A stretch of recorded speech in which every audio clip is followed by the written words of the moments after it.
Hey, it's Seriously Sis Podcast. I'm Madison. And I'm Julia. And this is our friend Kristen, Gen Z friend Kristen. Had to add that in, yeah. I have to add that in. Yeah. And what are we talking about today? Well, the reason why you needed to bring up that she was Gen Z is because we're going to be talking about the dating experience in this day and age and what that looks like, both from a Gen Z perspective and from a millennial perspective. And I guess you'll just ask us questions because you're not in the cesspool that we're in. I go on dates Okay. I don't with wanna my hear it. husband. Yeah, that's different. That's different. We are divulging dating today. I'm so excited. Are you excited, Julia? We'll find out. Okay, fine. So we're going to talk about the good, the bad, and the ugly. Oh, so much ugly. I'd like to start with the good. Oh. Okay. That'll be short. This will be a quick segment. So I guess to kick us off, when's the last time you guys went on a date? Julia? Oh, geez. It's been a hot minute. I think it was probably 2024 or 2023. That's why I said this segment is going to be short for me. What about you, Kristen? An official date, like we both knew that we were going on like a date intentionally. It was back in 2023, the first half of 2023. I'm a little concerned that we're going to talk about this and y'all ain't been on a date in 2 years. Well, it doesn't mean that we haven't tried. It just means that we haven't been successful. Yeah, I feel like for me, it's been more of this, because I added a lot of stipulations to like what the real date was. I have been like more colloquial, like on a date, like where we both weren't like, oh yeah, this is definitely a date. Like there was definitely like an implication that this was a date, but there was never like, we're both deciding this is a date. Okay. Yes. Yeah. Okay. Not my experience. So for me, it's been more so of a talking stage. Yeah. And then realizing this is not it, and it never really getting there. So, which, I know that sounds bad because that makes me sound like I have these unattainable standards. It's not that. But for me, being a believer and the primary way in which I meet people, just because of the way that my life is set up, is online, it becomes very clear very quickly whether someone has those same ideals. And for me, that is a non-negotiable. So once it gets to that point, it's just like, what's the point? Okay. So it sounds like we have some standards here. Mm-hmm. A little bit. So when you guys are dating, what are those standards? What are you looking for? Very high. Unattainable. Obviously, I feel like I'm going to mention this because every time I don't mention this, people think that I'm not, like, this is not on the table. Obviously, like, a man of God. And a man of God is so much different than, like, a Christian, because anyone can label, I'm culturally Christian. I was raised Christian. I was raised, all of those different things. No, you need to be, like, a man of God. I heard someone say, like, they ask, like, 3 questions before they go on a date. And like the first question was, how have you actively served God in the last week? How have you served the community through God? How have you served God in the last week? Because that shows, an intentionality and an action as opposed to just lip service, which I think is wonderful. And I'm going to start using from now until the next time to kind of as a litmus test and to get the fakers out of the way, if you will. But what about you? What's some standards? So again, that is the first one. And a lot of times they don't make it past that one. So it is definitely, I ask them if they're a believer. Yeah. If your answer to me is I go to church, that's already a red flag. Yes. If that's your only answer, that I go to church. But usually where the decision gets made is on the, because this is my second, you said you had like 3 questions. This is my second statement. It's not really a question. I am abstinent until marriage. And then you get crickets, and then it doesn't usually go farther than that. Then that's how you know that whether you're dealing with someone who really wants to follow the Lord or not. And I'm unwavering in that. So here we are. Yeah. I think the other two, I'm just gonna say the other 2 questions because I've since then embedded them into my soul of dating. Very minimal soul of dating because I have no interest. I hate dating so much. This is the worst invention ever. You know why it's bad? Because God didn't create it. Okay, he created singleness and marriage, dating. This is why it's terrible, and we're in the pits.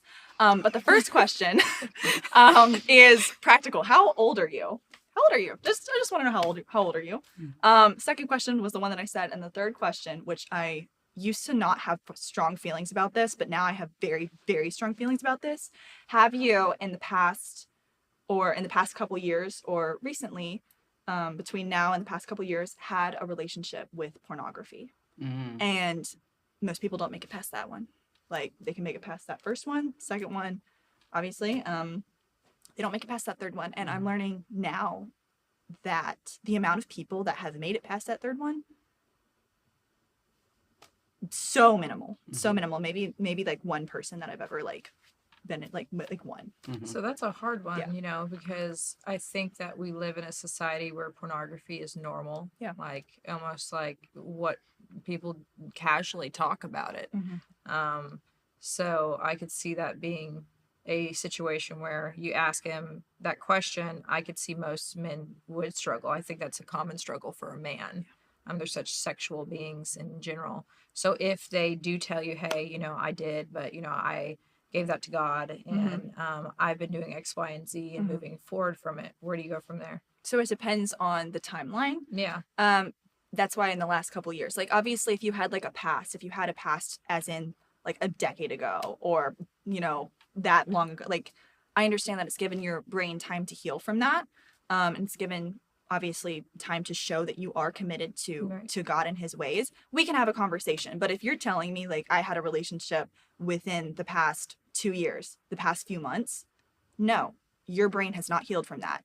I need to make sure that when you look at me and you talk to me, you're looking at me and talking to me like I am a daughter of the Most High King, not just somebody that you're looking at and like, okay, I have this sexual urge and I'm looking to fulfill that in a godly way. Which, I mean, there is something to be spoken towards that. I think that is wonderful to pursue that in a godly way, because there is a godly way to fulfill that urge, but you have to heal from that. That is something the studies, it has the same effect on your brain as like hard drugs, like pornography does. It changes your brain, it alters your brain, it alters your perception. It's just been so normalized in society that I want nothing to do with that. And like I said, I used to have different feelings about that when I was like younger. I know what you're thinking. How much younger could you get? You're Gen Z.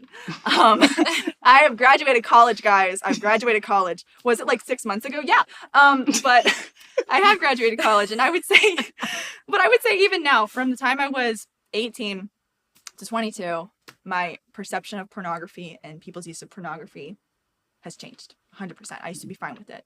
Total, like not fine with it as in like, yeah, you can do that like while we're dating, but like if you've been clean for like 6 months, a year, fine with me. Now I'm like, okay, that it's going to take longer than that. It's going to take longer. So, and I'm not trying to change subjects, but how exactly do you bring that up? Are you just like in the chat, in whatever app it is, I don't know, and you're like, hey, when's the last time you watched porn?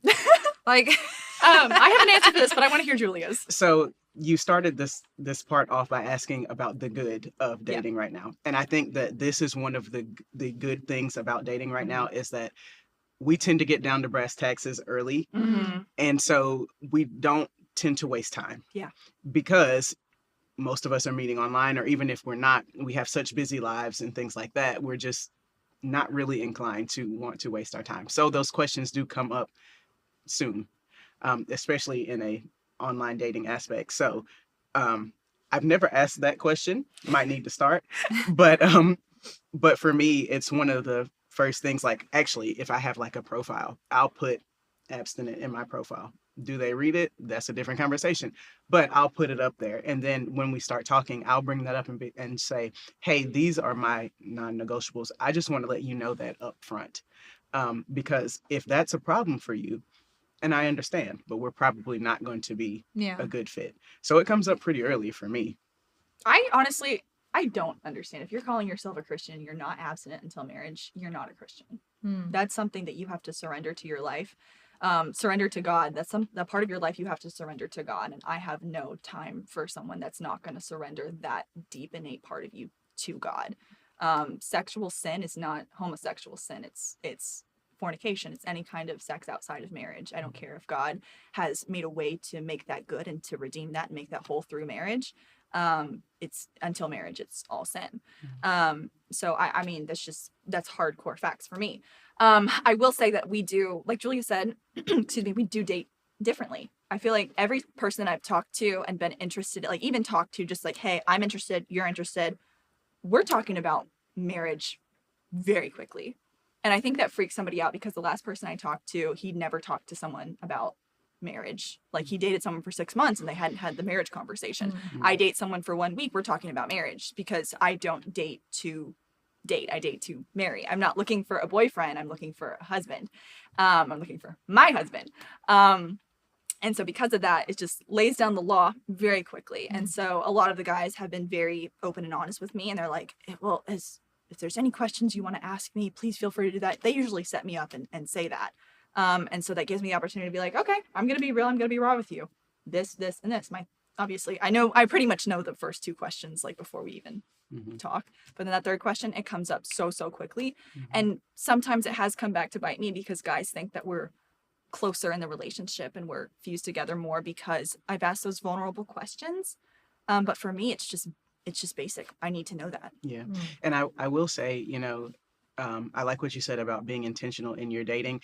What I don't want that to sound like is like we're trying to get married tomorrow, because that's not what we're saying. Yeah. We understand that there is a time of getting to know one another. We could be, on the same page about the Lord, about abstinence, about raising families and all those things. And I can't stand to be in the same room with you. So we understand all of that. Yeah.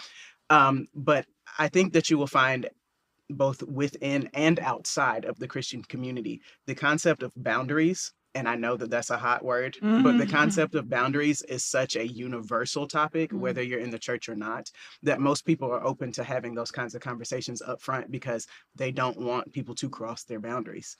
Now, for me, it's not really so much people crossing my boundary as much as it is that I understand we should not be unequally yoked. And I know that I've just seen it, being unmarried in my 30s has allowed me to see a lot of marriages and divorces and see why people have divorced even after being in love, and you would think that they were inseparable. So I've seen and been able to implement into my own dating life. You need to know, where people stand on these certain things, because you might be in your infatuation mode at the beginning and think, okay, well, he doesn't really want kids. I want kids, but maybe we can make it work. If he doesn't want kids before your feelings get invested and he's dogmatic on that and you do, then just know that you're not for each other.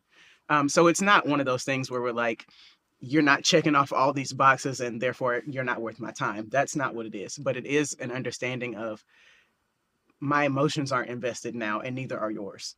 So if this is something that is very important to you, now is the time to discuss it to make sure we're on the same page, because then we can walk away.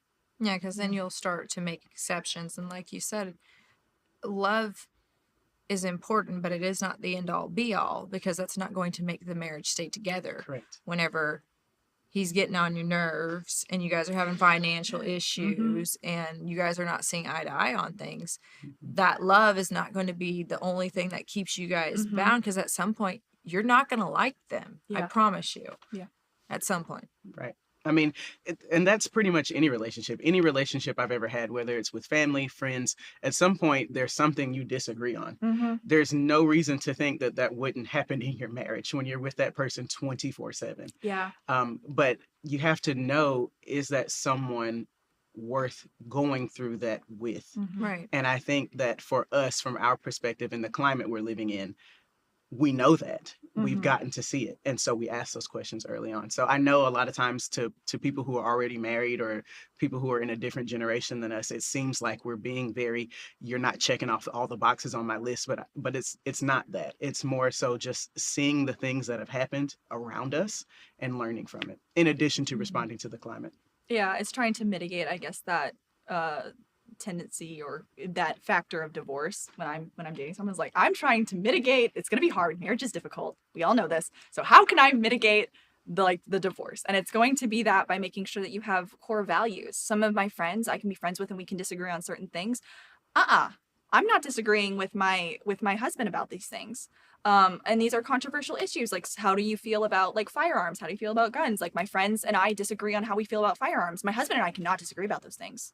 We can't disagree about those things. I can be friends with you and we can disagree. My husband is not going to disagree with me. We're going to have the same values in that. And that just goes to show like the different kinds of relationships. But kind of like what you were saying is you're just able to go and ask those questions and figure out, okay, this is what we can do, but this is actually where we're going to break. And I think that's led to us not dating very much is because we talk until, this is a red flag. This is a red flag that's actually not going to be something we can continue. Like, I can fix him. I can't fix him. Right. You can't fix anyone. No. We're not living in that delusional world that I think a lot of people are living in, and that I can fix him. And to be clear, we're not talking about the fact that my guy is wearing a plaid shirt and striped pants. That's not what we're talking about. No.